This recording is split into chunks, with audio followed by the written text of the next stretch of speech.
Okay, so just a fairly straightforward and narrow video on the Doppler effect. I'll talk about what I do to remember how to use the equation, give some examples, and discuss how you might see it on the MCAT, which is a new feature I'll probably be adding to each of my future videos. Let's do it. Okay, so here's the equation for the Doppler effect. F prime, the perceived frequency, is equal to F, the emitted frequency, times this stuff in parentheses.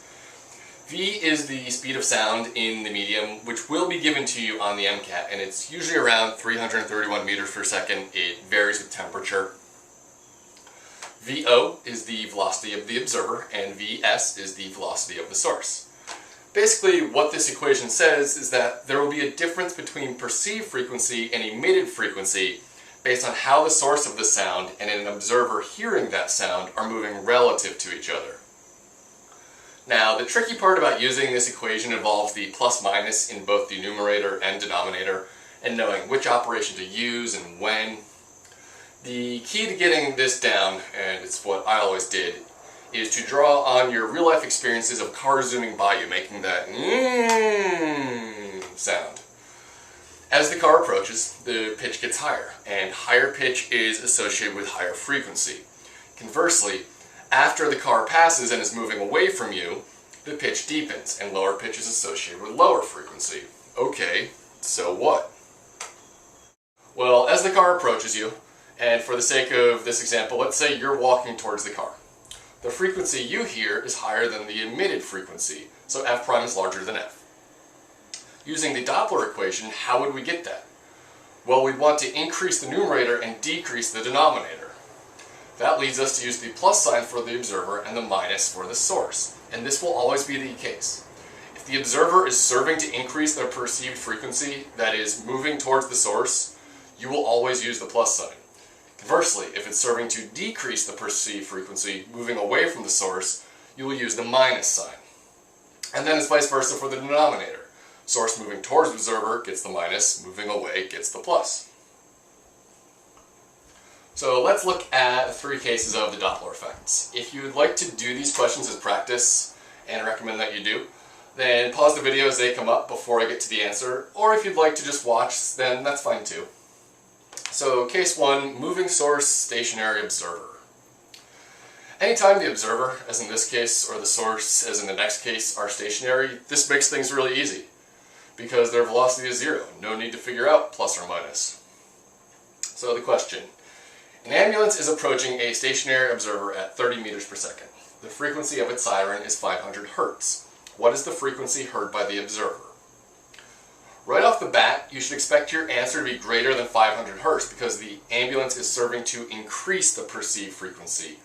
So you can eliminate any answer choices where this isn't the case. This also means that we should use the minus sign for the source. And given that V is 330 meters per second, we can plug everything in and get 500 times 1.1, which gives us 550 hertz as the answer. Now, these examples I'm giving are a good indicator of the difficulty of MCAT math, which I did make a video about. MCAT math isn't hard. You're meant to round and approximate. You won't get an answer choices that are really close together, like 550 hertz and 549 hertz, and oh crap, which one is it? Because I used 330 meters per second, not 331. No, that doesn't happen. So make your life easier and always round and approximate. Moving on to case 2, the opposite of case 1, it's moving observer, stationary source. So a runner moving at 10 meters per second, he's sprinting apparently, is running away from a fire station sounding its noon horn at 1000 hertz.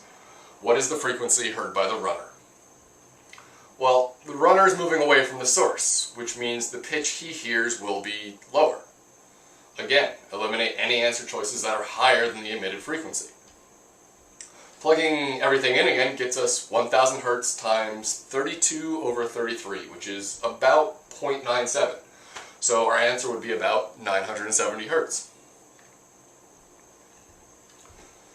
The third case is a little bit trickier, as both source and observer are moving.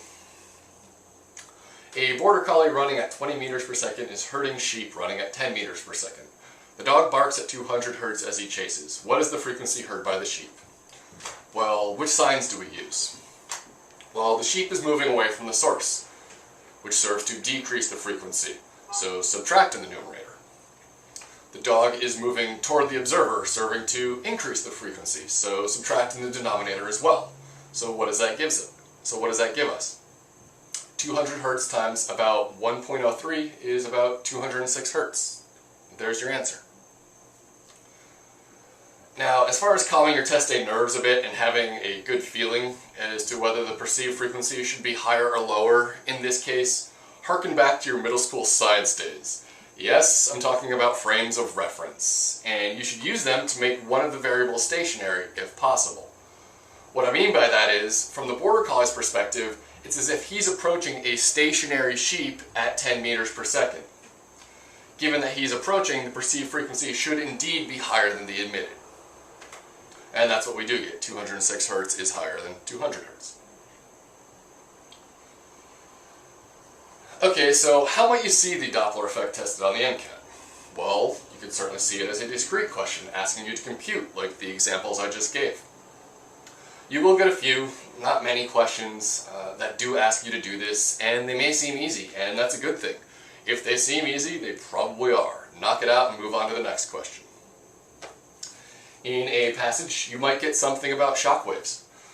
Typical MCAT passages present familiar information to you in an unfamiliar context, and it's up to you to say, hey, I know what this is.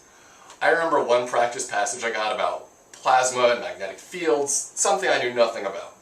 But the passage mentioned oscillation and things akin to momentum, so I said, oh, this is just simple harmonic motion.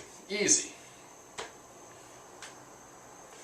And the third way you might see the Doppler effect on the MCAT is in special cases. Consider what would happen if the observer were moving away from the source at the speed of sound. What would happen if the observer were moving away from the source faster than the speed of sound? Fun stuff to think about, and that's it for the Doppler effect. Here are some questions. Pause the video now while you work on them, as the answer slide will appear in about 5 seconds, so pause it now. And here are the answers. As always, if you have any questions or comments about this video, feel free to leave a comment and I'll get back to you. Pause the video again here if you'd like more time to review. So that was really all you need to know about the Doppler effect for the MCAT. I didn't have anything too out of the ordinary to add like I usually do, but I hope that was helpful.